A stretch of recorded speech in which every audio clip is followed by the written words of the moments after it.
Hallelujah. प्रभु यीशु मसीह के पवित्र नाम में आप सबको मेरा प्यार वाला सलाम। आइए हम परमेश्वर के पवित्र वचन में से पढ़ेंगे उत्पत्ति की किताब, उसका 45 अध्याय, उसका 5 वचन में इस प्रकार लिखा है, अब तुम लोग मत पछताओ और तुमने जो मुझे यहाँ बेच डाला इससे उदास मत हो, क्योंकि परमेश्वर ने तुम्हारे प्राणों को बचाने के लिए मुझे तुम्हारे आगे बेच दिया है। आज हम परमेश्वर के वचन से जो सीखेंगे, आज हमारा टॉपिक है थिंक बी पॉजिटिव, अर्थात सकारात्मक सोचें, एक अच्छा विचार रखें। यदि हमारी ज़िंदगी में कोई भी परिस्थिति आए, हम उसको नकारात्मक दिशा से नहीं परंतु सकारात्मक सोच से और सकारात्मक दिशा से सोचें।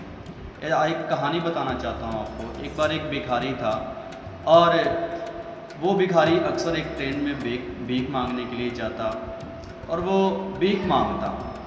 एक बार उसी प्रकार से वो उस ट्रेन में भीख मांगने के लिए निकला और जब वो वहाँ पर भीख मांगने के लिए निकला और एक बिजनेसमैन के पास जाकर पहुँचा और उससे कहने लगा कि साहब मुझे आप भीख दे दीजिए।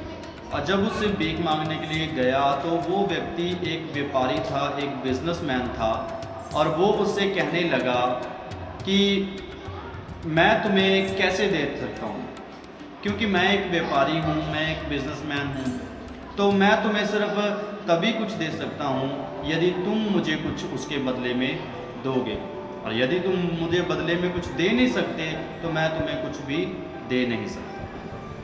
वो व्यक्ति कहने लगा कि साहब क्यों मजाक करते हो कि मैं तो खुद एक भिखारी हूँ और मैं आपको क्या दे सकता हूँ।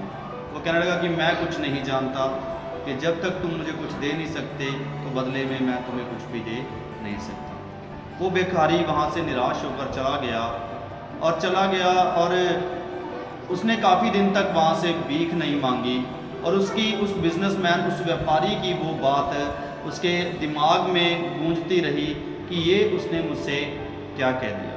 काफ़ी दिन तक वो भीख मांगने नहीं गया और उसने वो घूमते हुए कुछ जगह पर फूल लगे हुए देखे और उसने अपने मन में सोचा, क्यों ना मैं भीख मांगते समय जिससे कुछ भीख मांगूं उन्हें कुछ फूल दे दिया करूं।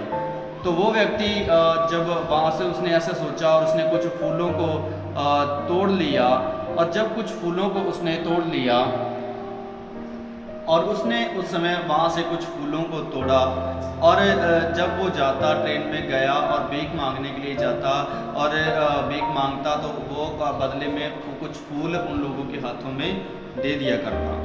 तो उसी ट्रेन में फिर उसने देखा कि वो वही व्यापारी जिसने उससे कहा था कि जब तुम मुझे बदले में कुछ दे नहीं सकते तो मैं तुम्हें कुछ दे नहीं सकता, तो उसके पास चला गया। तो उसने क्या किया, उसने उससे कहा कि साहब मैं आपको ये फूल देता हूँ और आप बदले में मुझे एक अच्छी भीख दे दीजिए। तो उसने जब वहाँ पर देखा तो वो जैसे जैसे फूल देता था उसकी भीख उससे बहुत ज़्यादा भीख मिलने लग गई। और जब वो उस व्यापारी के पास में पहुंचा और वो व्यापारी बहुत खुश हुआ और उसे कहने लगा कि वाओ क्या बहुत बड़ी बात है कि आज तुम भी मेरे समान एक बहुत बड़े एक व्यापारी बन चुके हो, और आज क्या करता, आज तुम भी मेरे समान एक व्यापारी बन चुके हो और तुमने मुझे फूल दिए हैं और इसके बदले में मैं तुम्हें एक अच्छे रुपए देता हूँ।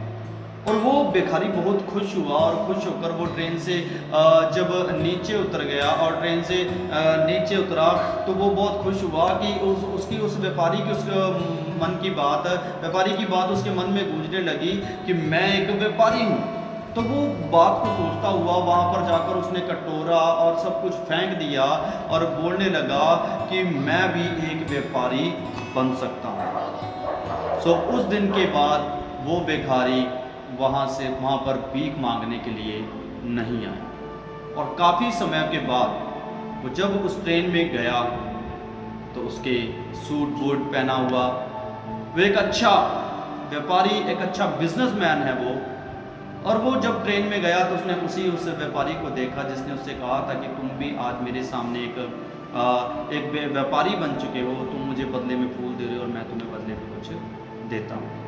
तो वो गया और वो भिखारी उस व्यापारी से पूछने लगा कि क्या तुमने मुझे पहचाना। वो कहने लगा कि नहीं, मैंने तुम्हें नहीं पहचाना।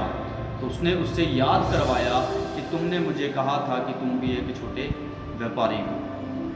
तो तुम्हारी उस बात को सोचकर जब मैं आगे बढ़ा तो मैंने उसके बाद कभी भी भीख नहीं मांगी, लेकिन आज मेरा फूलों का एक बहुत बड़ा व्यापार है, एक बिजनेस है। सो वो उसके बाद वो दोनों एक दूसरे से अपने व्यापार की बातें करते हुए निकल चले और उसके बाद वो आदमी भिखारी नहीं रहा। सो आज मैं आपको परमेश्वर के वचन से ये संदेश देना चाहता हूँ, हमेशा सकारात्मक सोचें, अच्छा सोचें। हमारी ज़िंदगी में क्या हो रहा है उसका ध्यान मत करें। हम जब देखते हैं परमेश्वर के पवित्र वचन में से, हमने उत्पत्ति किताब 45 उसके 5 वचन में पढ़ा है, तो यहाँ यूसुफ अपने भाई से कह रहा है, भाइयों से कह रहा है, अब तुम लोग मत पछताओ और तुमने जो मुझे यहाँ बेच डाला उससे उदास मत हो, क्योंकि परमेश्वर ने तुम्हारे प्राणों को बचाने के लिए मुझे तुम्हारे आगे भेज दिया है। सो उसके भाइयों ने उससे बहुत बुरा व्यापार किया था, उसे मारा कूटा, गड्ढे में डाला था, बेच डाला था, वो जेल में चला गया था और इस प्रकार से बुरी परिस्थितियों से गुजरता हुआ वो ऐसी जगह पर पहुंच गया और परमेश्वर ने उसकी ज़िंदगी में ऐसा बड़ा काम किया कि वो मिस्र देश का एक बड़ा मंत्री बन गया और उसकी सारे वहाँ की राज्य की भागदौड़ उसके हाथ में परमेश्वर ने दे दी। तो वो उसके बाद जब उसके भाई उसके सामने आते हैं, वो डरते हैं, कांपते हैं, लेकिन पछताते हैं। लेकिन यूसुफ उन्हें कहता है, अब तुम लोग मत पछताओ और तुमने जो मुझे यहाँ बेच डाला उससे उदास मत हो, क्योंकि परमेश्वर ने तुम्हारे प्राणों को बचाने के लिए मुझे तुम्हारे आगे भेज दिया है। तो आज यदि हम भी पॉजिटिव सोचें, सकारात्मक सोचें, अच्छी सोच में सोचेंगे, तो आज हमें ये लॉकडाउन भी प्यारा लगेगा, ये कोरोना वायरस भी अच्छा लगेगा, क्योंकि ये सब परमेश्वर की ही इच्छा के अनुसार है। और परमेश्वर इस कोरोना वायरस के दौरान लगा लो या लॉकडाउन के ज़रिए लगा लो, परमेश्वर हमें कुछ अच्छा सिखाना चाहता है और परमेश्वर हमें कुछ अच्छा देना भी चाहता है। कहते हैं कि कुछ पाने वाले को कुछ खोना भी पड़ता है। यदि हमें कुछ अच्छा प्राप्त करना है तो हमें कुछ अपना खोना भी पड़ेगा। तो आज यही आपको वचन से संदेश देना चाहता हूँ, थिंक बी पॉजिटिव। परमेश्वर इस वचन के द्वारा आप सबको आशीष दे, सबको जय मसीह की, परमेश्वर के नाम की।